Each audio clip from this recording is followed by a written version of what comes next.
Pozdrav svima, moje ime je Katica Topčić i u današnjem tutorijalu ću vam pokazati kako napraviti dvije frizure za djevojčice za party ili rođendan.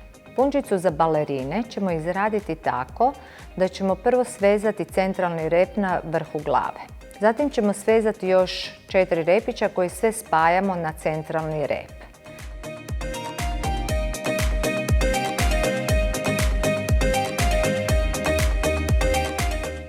Stavit ćemo krapnicu ili krug koji možete kupiti za punđice.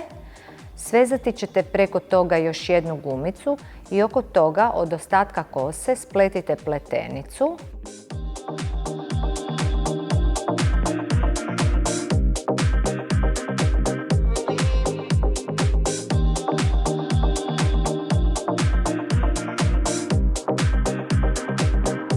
Za ovu frizuru podijelite kosu u 2 dijela.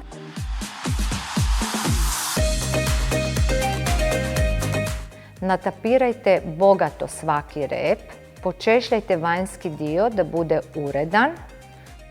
Zatim svežite sa malim silikonskim gumicama i prstima izvucite dovoljno kose kako bismo dobili lijepe loptice.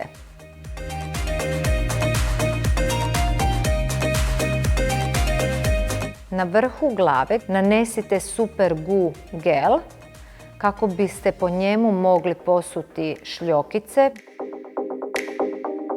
Fiksirajte sve sa lakom za kosu i party može početi.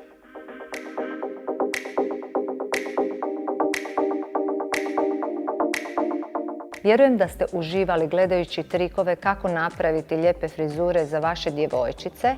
Ako želite vidjeti još više trikova, pretplatite se na Fashion HR TV kanal i napišite nam svoje komentare ili sugestije što biste sljedeće željeli gledati.